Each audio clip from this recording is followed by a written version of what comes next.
خوتي خواتاتي اهلا وسهلا مرحبا بكم يا جماعه الخير ازول في الله والسلام عليكم صحه فطوركم صحه رمضانكم. J'espère que vous avez passé une belle journée, j'espère que فطرتوا مليح, j'espère que vous avez savouré cette convivialité, spiritualité du mois du Ramadan, surtout cette lemma comme on appelle en Algérie, ces retrouvailles en famille, entre les amis pour savourer un repas afin de rompre le jeûne avec les astres qui vous sont chers.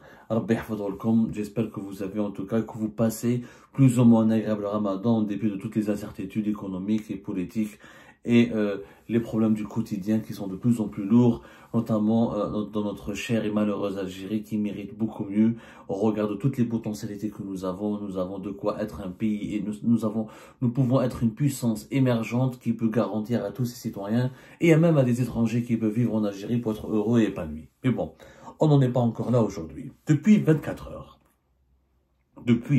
heures, les spéculations vont bon train. Depuis 24 heures, les rumeurs les plus malsaines et la désinformation a fait des ravages autour de du fameux dossier du démantèlement d'un réseau d'espionnage au profit du pouvoir algérien en France. Je vois sur les réseaux sociaux, des personnes m'appellent, me posent des questions. Ah, Abdou, est-ce que c'est vrai, les services secrets algériens ont infiltré l'État français, ont infiltré l'administration française, ils ont volé des documents, ils ont piégé les autorités françaises. Ah, finalement, le pouvoir algérien est puissant, finalement, les services secrets algériens, c'est comme la CIA, c'est comme la KGB, ils ont réussi à plier les autorités françaises, ils ont réussi à arnaquer, à tromper les autorités françaises, ils leur ont volé des informations importantes. De quoi il s'agit. Il y a eu beaucoup de manipulations et malheureusement les faits n'ont pas été racontés comme il se doit, et en tout cas n'ont pas été racontés fidèlement et professionnellement et rigoureusement, et personne n'a expliqué cette affaire aux Algériennes et aux Algériens qui sur les réseaux sociaux ont été bombardés de fake news et d'informations mensongères. Nous en avons parlé le 12 mars dernier. L'affaire a éclaté le 12 mars dernier. Ensuite, le 13 mars 2025, elle a été médiatisée pratiquement par plusieurs médias français, si ce n'est pas tous les médias français, puisque l'AFP, l'agence France Presse, l'équivalent de la PS en Algérie, sauf que l'AFP est indépendante, elle n'est pas instrumentalisée par l'État pour insulter les opposants, on a insulté les autres pays étrangers, ou pour publier des insultes ou des pamphlets, ou pour s'en prendre à la dignité ou à l'intégrité morale des adversaires de la France, que ce soit des adversaires, que ce soit des personnes physiques ou des entités morales. L'AFP, c'est elle qui a révélé, qui a confirmé une information qui est sortie au départ dans les colonnes du Parisien.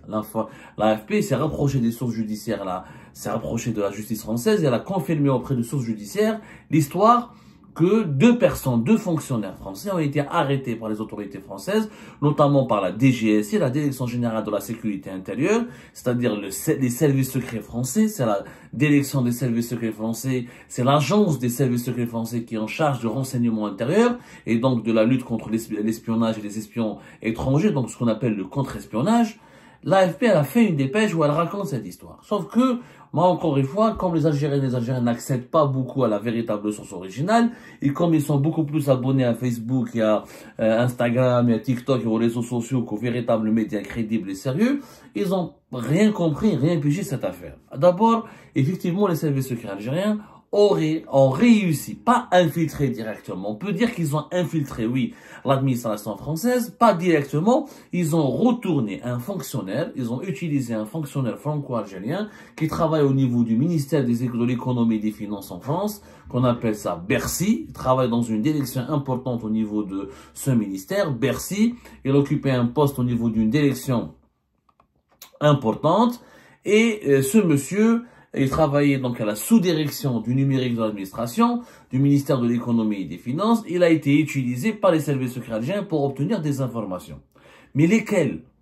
C'est ça l'affaire, le drame de cette affaire, c'est quoi? C'est que les services secrets algériens n'ont pas infiltré l'État français pour obtenir des informations compromettantes sur les dirigeants français, pour obtenir des informations confidentielles sur les plans d'action ou la politique française, ou pour comprendre les armes nucléaires de la France, de combien elle a comme armes nucléaires, comment elle compte les utiliser. Ils n'ont pas infiltré l'État français pour obtenir des informations confidentielles et dangereuses et classifiées du point de vue de la sécurité nationale en France. C'est-à-dire ils n'ont pas obtenu des informations qui pourraient fragiliser la sécurité de la France ou qui pourraient donner à l'Algérie un atout qui lui permettrait d'imposer un rapport de force contre la France.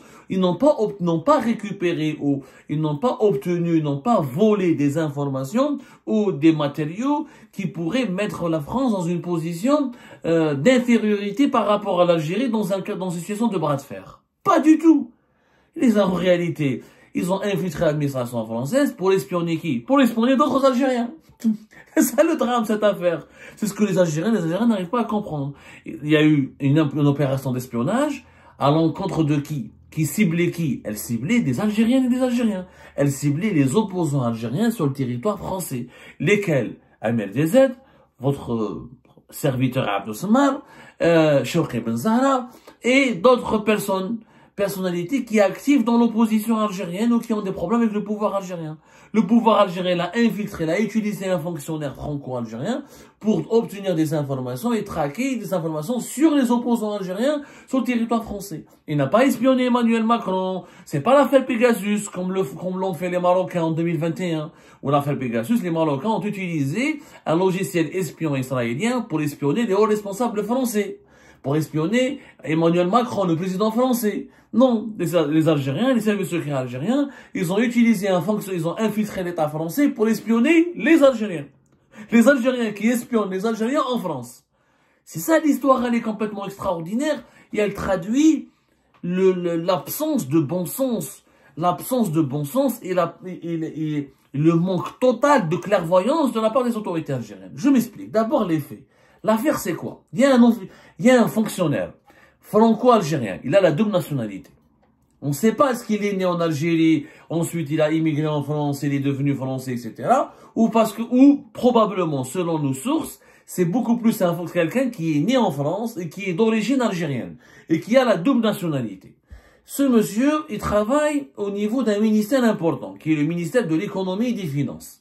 On l'appelle en France Bercy. Bercy, vous pouvez voir, chercher sur Internet, c'est pratiquement un département le plus...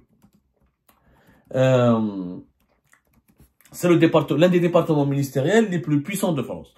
On l'appelle le ministère de l'économie et des finances. On l'appelle Bercy parce qu'il est situé à rue de Bercy. C'est un bâtiment très connu à Paris. On l'appelle le paquebot, on dirait un bateau, sur les rives de la Seine. C'est très connu. Les Algériens de Paris, les Algériens qui vivent à Paris le connaissent très bien, ce côté Bercy, pas très loin de la gare de Lyon. Ce monsieur, il est âgé de 56 ans. Il a la double nationalité et il a été en contact avec un officier des services secrets algériens qui travaillait au consulat d'Algérie à Créteil.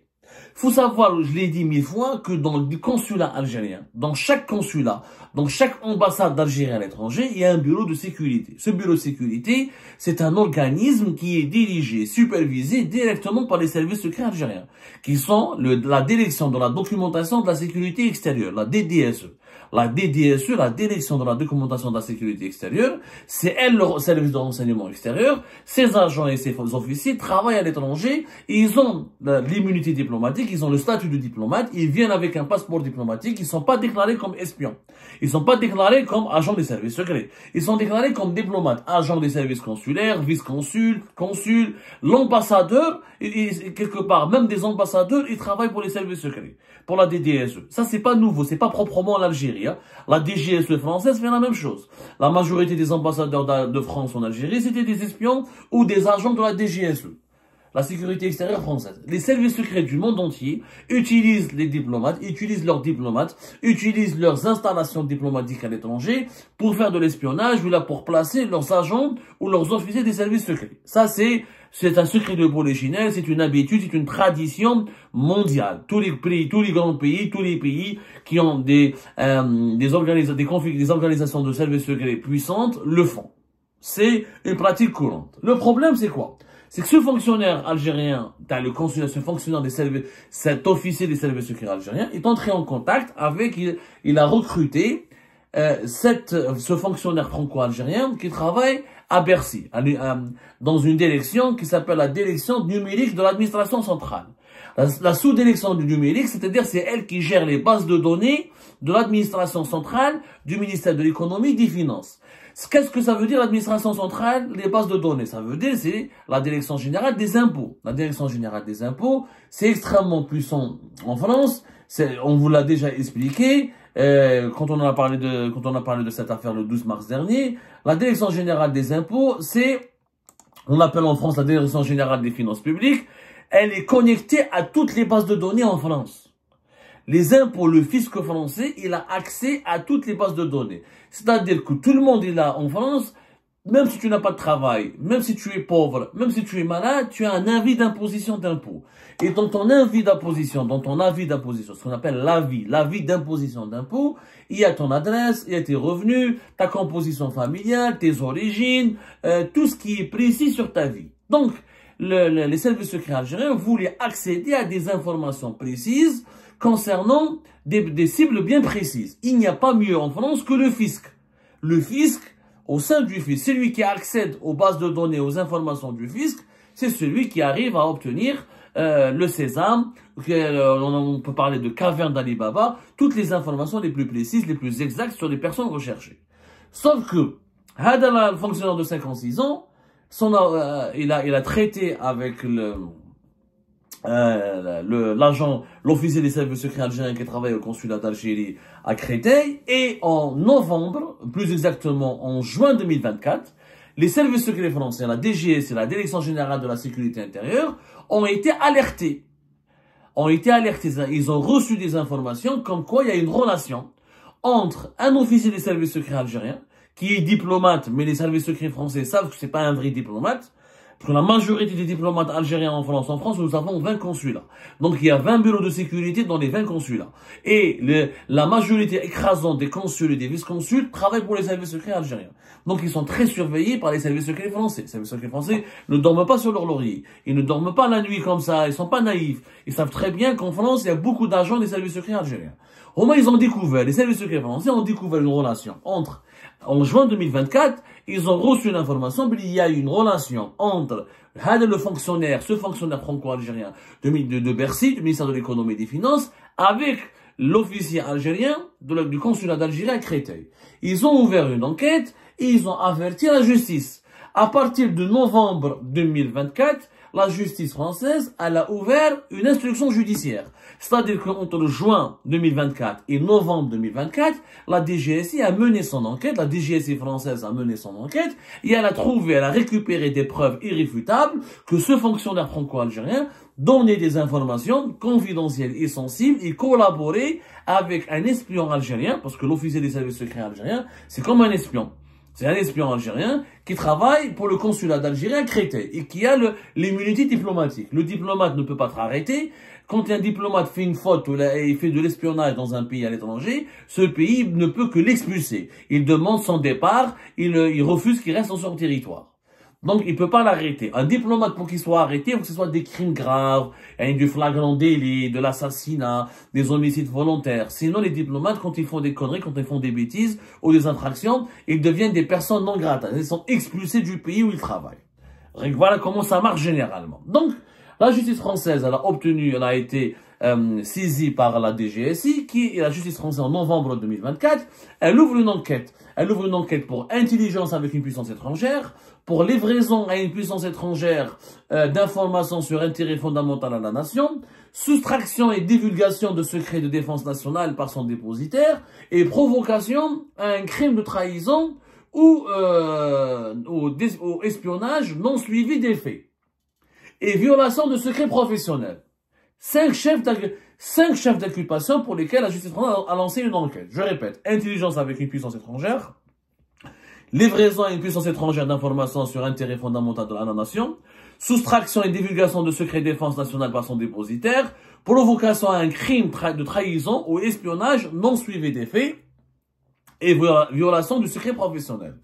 Le 16 décembre, il a été entre le deuxième semaine du mois de décembre, le 16 décembre, il a été arrêté par la DGSI, ce fonctionnaire franco-algérien, il a été placé en garde à vue. Ensuite, il a été présenté à la justice, il est placé sous contrôle judiciaire. Il n'a pas été emprisonné. Pourquoi? Parce que, regardez bien, il y a eu de la trahison et de l'espionnage, mais non suivi des faits. Le fonctionnaire franco-algérien n'a pas donné des informations au service secret algérien concernant des citoyens français. Il n'a pas donné des informations concernant le secret des affaires en France. Il n'a pas donné des informations concernant les dirigeants français, concernant les hauts responsables de l'État français. Il a donné des informations concernant qui? Concernant des opposants algériens. C'est-à-dire qu'il a été utilisé, ce fonctionnaire a été utilisé par l'agent des services secrets algériens qui travaillait au consulat d'Algérie à Créteil pour demander des informations sur qui? Sur Abdou Sammar, Amir DZ ou Chewkhi Ben Zahra et quelques autres personnalités de l'opposition algérienne. Ils ont voulu des informations personnelles sur la situation administrative et la situation personnelle des opposants algériens sur le sol français. Voilà en quoi consiste l'opération. Donc, les services secrets algériens n'ont pas infiltré l'État français pour espionner les Français ou là pour trouver quelques défailles ou pour fragiliser la France. Non, juste pour espionner les enfants de l'Algérie. Parce que nous sommes opposants, on est établis à l'étranger, on est réfugiés. Par exemple, je suis réfugié politique. MRDZ, il a eu le statut aussi. Il a bénéficié d'une protection de la France en tant que réfugié. Alors, on reste des enfants de l'Algérie. Il dit, quand tu espionnes Abdou Sammar ou la MRDZ, où j'ai il dit, mais fahmtash. Ce que je sais, moi je le dis dans mes vidéos. La même chose pour MRDZ, la même chose pour les autres opposants. On n'est pas des menaces existentielles contre l'Algérie. En quoi nous sommes si précieux pour pousser les services secrets algériens à utiliser un fonctionnaire franco-algérien pour nous espionner? C'est quand même de la folie. Oui, ce fonctionnaire, le fisc, il était au ministère des Finances, mais le fisc, disons que les informations qui étaient à sa disposition au niveau du ministère des Finances et de l'économie n'étaient pas suffisantes. Pourquoi? Parce que la majorité de nous, les opposants algériens à l'étranger, on est des pauvres. Mais on ne paye pas beaucoup d'impôts. On a زوا ولا حنا في فرنسا. واش عنده MRDZ لا شوقي بالزهرة ولا هنايا. ما كان والو يا ربي on travaille on est des smicards. يا ربي واحد من 1000 et 2000 euros رانا عايشين في فرنسا. On n'a pas des activités économiques ou des activités financières importantes. Du coup, ce fonctionnaire n'a pas trouvé beaucoup de choses sur nous à travers le fisc. Qu'est-ce qu'il fait? Il avait une relation intime avec une femme qui est âgée de 46 ans, qui travaille au sein de l'OFI. L'OFI, les Algériens la connaissent.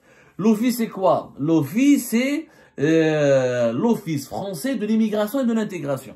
C'est l'organisme par lequel il faut passer pour obtenir la résidence en France, pour faire des sessions de formation, pour le contrôle, pour le traitement des dossiers de regroupement familiaux, c'est un certain nombre de démarches administratives qu'il faut accomplir auprès de l'OFI pour avoir des titres de séjour en France. Et l'OFI travaille avec l'OFPRA. L'OFPRA qui est l'Office français de la protection des réfugiés. Les réfugiés, quand ils obtiennent leur statut de réfugié, leurs dossiers sont transmis à l'OFI pour accomplir certaines démarches avant d'obtenir la carte de séjour.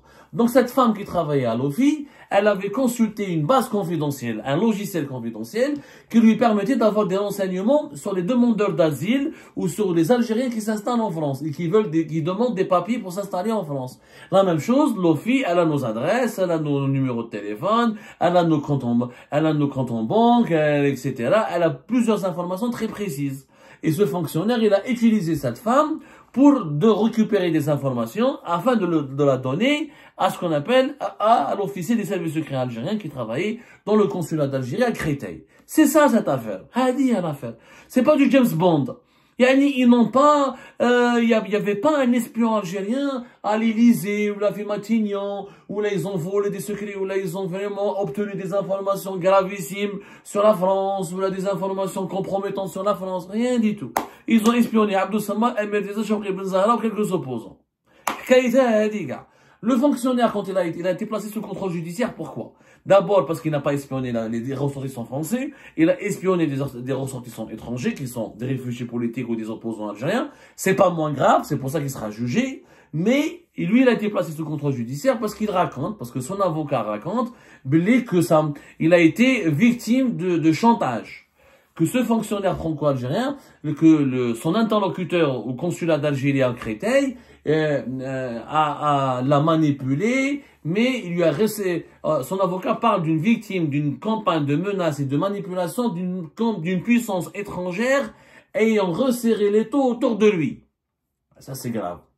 Son avocat. Maître Sipan Ohanian,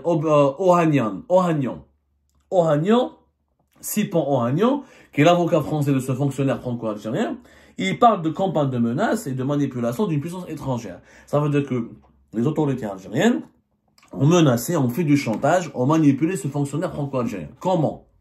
Peut-être qu'ils avaient des dossiers sur lui, peut-être qu'ils avaient des vidéos avec des femmes, peut-être que des fonctionnaires étaient mariés, ou là il a une vie de famille, il avait des relations extra-conjugales, peut-être qu'il a été filmé en plein débat sexuel. C'est un des chantage, le chantage. Il a été victime de chantage, clairement, c'est ce que son avocat ne veut pas dire. Mais ce fonctionnaire n'a pas trahi la France au profit du pouvoir algérien par plaisir, ou juste par conviction, ou juste parce qu'il est patriote, ou parce que l'Algérie il est d'origine algérienne et qu'il voulait défendre l'Algérie. Pas du tout. On lui a fait il a été manipulé, il a été menacé. Peut-être qu'il a des parents en Algérie, ils ont été menacés. Ils ont utilisé quelque chose contre lui. Du moins, ce que dit son avocat. Maintenant, il va y avoir un procès, on verra ce qui va se passer après, etc. Quant à la femme, Talofi, qui a aidé son amant à obtenir des informations sur les opposants algériens, elle a été mise en examen le 7 février 2024 pour violation du secret professionnel. C'est tout. Elle a violé le secret professionnel. Elle a consulté des données qui, normalement, c'était des données qui n'étaient pas publiques. Elle concernait des personnes privées et des personnes qui résidaient et qui ont demandé la protection de l'État français parce qu'ils étaient persécutés en Algérie. Et elle a violé le secret professionnel en transmettant leurs informations privées à son amant qui les a ensuite retransmises à son officier traitant qui travaille au consulat d'Algérie de Créteil. C'est ça l'affaire. Qui est à la fois grave et débile. Elle est grave parce que voilà, les autorités algériennes sont accusées par le biais de leurs services secrets d'utiliser du chantage et d'utiliser des moyens de pression et des menaces pour retourner un fonctionnaire franco-algérien. Ça c'est grave. Infiltrer l'administration d'un État étranger, c'est effectivement grave, c'est de l'ingérence étrangère. Et à la fois elle est débile parce que tout ça pour espionner Abdel Samad ou MLDZ. Ou Chawki Ben Zahra. C'est en sérieux, c'est n'importe quoi. Mais en quoi espionner Abdel Samad ou Chawki Ben Zahra ou la MLDZ est important pour l'État algérien? Mais est-ce que je pense, que je dis, ce que je sais, je le dis dans mes vidéos. Puis j'ai pas de parti politique, j'ai pas d'organisation, j'ai pas une société, j'ai pas 3 ou 4 sociétés, je dirige pas une fortune. Je suis qu'un journaliste. Il y a des infiltrés, un État et une organisation étatique étrangère juste pour espionner un opposant. C'est vraiment de la bassesse. L'affaire Pegasus, les Marocains, c'était grave. Les Marocains ont espionné Emmanuel Macron en utilisant un logiciel espion israélien. Ou l'Algérie, elle espionne qui? Elle espionne ses propres enfants en Algérie. Ça n'a pas de sens. Ses propres enfants en France. Ses propres enfants, ses enfants de l'Algérie en France. Ça n'a aucun sens. C'est en quoi ça a été utile au service secret algérien d'avoir des informations sur MLDZ. Et les MLDZ, ils khawf الدولة. ولا عبد الصمد شوقي نقولوا حنا نخوفوا في الدولة l'État, c'est n'importe quoi. C'est débile, ça révèle encore une fois le manque de clairvoyance. Au lieu de s'occuper des vraies menaces qui sont contre l'Algérie, qui pèsent sur l'avenir de l'Algérie, qui sont les menaces représentées par des puissances étrangères, des menaces par des organisations politiques dangereuses, par des réseaux de la criminalité, par le trafic de drogue, le trafic d'armes, par les réseaux les réseaux de la corruption. On s'intéresse à quoi? On s'intéresse à des blogueurs et des journalistes et des cyberactivistes. Est-ce que ça c'est digne d'un État sérieux? Est-ce que moi ça m'inquiète. Toute une opération d'infiltration pour avoir des informations sur MLDZ et Abdel Samad.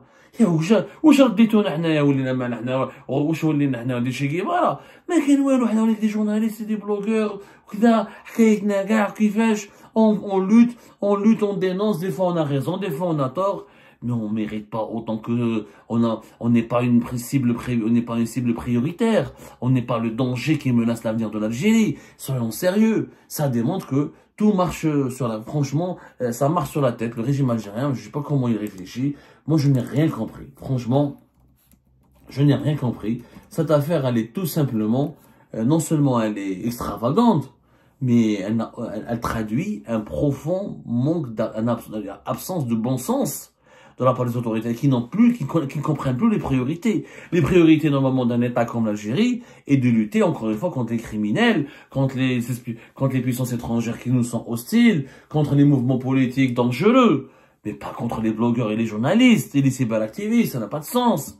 Ça n'a pas de sens. Et cette affaire dévoile aussi qu'ils ont peur, qu'ils ont profondément peur de la liberté d'expression. Comme il n'y a plus de liberté d'expression sur le territoire national, qui sont les individus qui sont restés encore libres et audibles et qui ont de l'influence sur l'opinion publique? Eh ben, ce sont les opposants algériens à l'étranger. Eh ben, leur liberté de temps, leur liberté d'expression, leur engagement fait peur parce qu'ils ont une audience importante auprès de la population algérienne. Et donc, ils veulent les neutraliser, ils veulent se renseigner sur eux pour les neutraliser. Et pourquoi les autorités françaises ont ouvert une enquête? Puisque parmi ces opposants qui ont été espionnés, eh ben, ils sont tous ou victimes de violences, ou de menaces de mort, ou de tentatives d'enlèvement. Et maintenant, ils ont essayé de m'assassiner, ils ont essayé de me voler, ils ont essayé de m'agresser. MLD, c'est la même chose.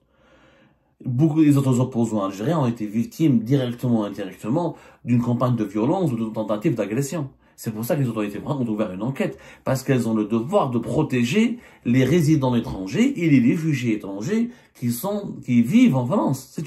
C'est un devoir de l'État français. Mais ça, j'ai l'impression que les autorités algériennes ont du mal à le comprendre.